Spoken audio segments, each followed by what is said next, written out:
গল্প বাঁশবনের সেই রাত। বিভাগ অলৌকিক রহস্য, হরর পর্ব ১। অদ্ভুত ফোন কল। সূচনা আবহ, ঝিঁঝি পোকার ডাক এবং হালকা বাতাসের শব্দ। ঘটনাটা আজ থেকে প্রায় ৮ বছর আগের। ২০১৮ সালের নভেম্বর মাস। শীত তখন কেবল পড়তে শুরু করেছে। চারদিকে একটা অদ্ভুত হিমেল হাওয়া রাতে ঘুরে বেড়ায়। আমি তখন চাকরির প্রয়োজনে কলকাতায় থাকি। একটা প্রাইভেট কোম্পানিতে সকাল ৯টা থেকে রাত ৮টা পর্যন্ত অফিস, ব্যস্ত জীবন। সেই সময় একদিন রাত 10টার দিকে হঠাৎ একটা ফোন এল। নাম্বারটা অচেনা। ভাবলাম হয়তো অফিসের কেউ হবে, তাই রিসিভ করলাম। হ্যালো। ওপাশে কয়েক সেকেন্ডের এক গভীর নীরবতা।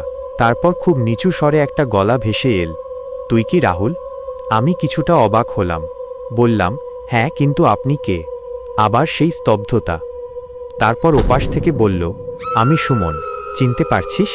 সুমন নামটা শুনেই আমার শিরদাঁড়া দিয়ে একটা ঠান্ডা স্রোত বয়ে গেল। ও আমার স্কুলের প্রাণের বন্ধু ছিল। ক্লাস 10 পর্যন্ত আমরা ছায়ার মতো লেগে থাকতাম। তারপর ওর পরিবার নদিয়ার দিকে নিজেদের গ্রামে চলে যায়। দীর্ঘ 6 বছর আমাদের মধ্যে কোনো যোগাযোগ ছিল না। আমি বিস্ময় চেপে রাখতে পারলাম না।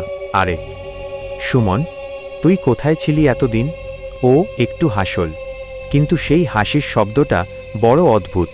মনে হচ্ছিল ফোনের ওপাশ থেকে নয়, যেন অনেক দূর থেকে ভেসে আসছে। ও বলল, তোকে একটা কাজে দরকার। কী কাজ? ও একটু থেমে শান্ত গলায় বলল, একবার আমাদের গ্রামে আয়, খুব দরকার। এখন? মানে কবে যাব? যত তাড়াতাড়ি পারিস। কথাটা শেষ হতেই ফোনটা আচমকা কেটে গেল। আমি কয়েকবার ব্যাক করলাম, কিন্তু প্রতিবারই নাম্বারটা বন্ধ দেখাল। সেই রাতে আর ঘুম এল না। সুমনের কথাগুলো বারবার কানে বাজছিল। স্কুলের সেই দিনগুলো, মাঠ ফাঁকি দিয়ে ফুটবল খেলা, আর স্কুলের পেছনের সেই বিশাল বাঁশবনটা। সবাই বলতো ওখানে নাকি কিছু একটা আছে। সুমন একবার হেসে বলেছিল, দেখিস, একদিন রাতে ওখানে যাব, তখন বোঝা যাবে ভূত বলে কিছু আছে কিনা। আজ এত বছর পর সেই কথা মনে পড়তেই আমার গায়ে কাঁটা দিয়ে উঠল। আবহ পরিবর্তন, ট্রেনের শব্দ এবং স্টেশনের কোলাহল। পরের দিন অফিসে মন বসল না। শনিবার ছুটির দিন থাকায় সকালেই ট্রেনে চেপে নদিয়ার উদ্দেশ্যে রওনা দিলাম। দুপুরে স্টেশনে পৌঁছালাম। চারপাশটা বড্ড নির্জন। একটা ভ্যান রিক্সা নিয়ে ওদের গ্রামের দিকে রওনা দিলাম। রিক্সা চালক এক বৃদ্ধ লোক। আমি যখন সুমন মণ্ডলের বাড়ির কথা জিজ্ঞেস করলাম, লোকটা হঠাৎ প্যাডেল মারা থামিয়ে আমার দিকে অদ্ভুত দৃষ্টিতে তাকাল।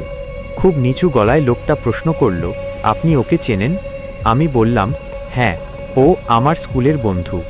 লোকটা কিছুক্ষণ চুপ থেকে বলল, আপনি বোধহয় অনেক দিন পরে এসেছেন। আমি জানালাম, প্রায় 6 বছর পর আসছি। লোকটা আর কিছু বলল না, কিন্তু তার মুখের অস্বস্তিটুকু আমার নজর এড়াল না। গ্রামের কাঁচা রাস্তা, দুপাশে দিগন্ত বিস্তৃত ধানক্ষেত। দূরে সেই ঘন বাঁশবনটা মাথা উঁচিয়ে দাঁড়িয়ে আছে। আমি জিজ্ঞেস করলাম, ওটাই কি সেই বাঁশবন? রিকশাওয়ালা হঠাৎ দ্রুত প্যাডেল মারতে মারতে বলল, হ্যাঁ, কিন্তু ওদিকে রাতে কেউ যায় না, জায়গাটা ভালো নয়। মিনিট 20 পর একটা জীর্ণ পুরনো বাড়ির সামনে রিকশা থামল। লোকটা বলল, এইটা সুমনদের বাড়ি ছিল। আমি অবাক হয়ে বললাম, ছিল মানে? লোকটা করুণ স্বরে বলল, আপনি জানেন না, সুমন তো 3 বছর আগেই মারা গেছে। আমার মাথাটা যেন মুহূর্তের জন্য ফাঁকা হয়ে গেল। এ কি শুনছি আমি? লোকটা বলতে লাগল, ওই বাঁশবনের কাছে নাকি ওর নিথর দেহ পাওয়া গিয়েছিল। বাড়িটা এখন পরিত্যক্ত, জানালার কাঁচ ভাঙা, দরজায় মরচে ধরা তালা, আগাছায় ভরে গেছে চারপাশ। আমার বুকটা ধকধক করতে লাগল। কাল রাতেই তো আমি ওর সাথে কথা বললাম, তাহলে কি সবটাই আমার মনের ভুল?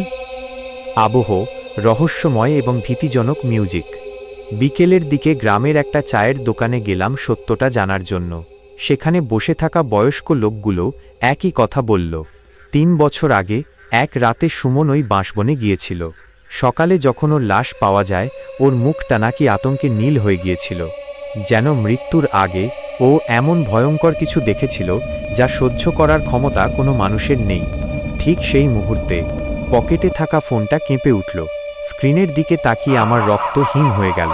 সেই একই নাম্বার, সুমনের নাম্বার। আমি কাঁপতে কাঁপতে ফোনটা কানে নিলাম।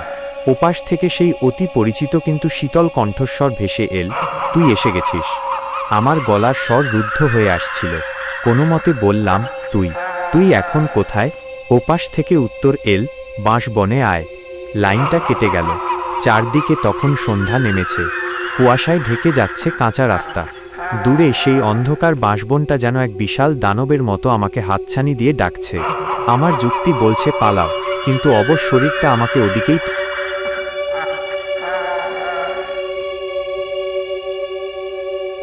আমি ধীরে ধীরে বাঁশবনের ভেতরে পা রাখলাম। চারদিকে পিনপতন নীরবতা। হঠাৎ একটা দমকা হাওয়ায় বাঁশগুলো একে অপরের গায়ে ঘষা খেয়ে অদ্ভুত ক্যাঁচক্যাঁচ শব্দ করে উঠল। আর ঠিক তখনই বনের ভেতর থেকে খুব কাছ থেকে একটা ডাক শুনতে পেলাম, রাহুল। আমি পাথর হয়ে দাঁড়িয়ে পড়লাম। এই স্বরটা আমার বড় চেনা। এটা সুমনের গলা।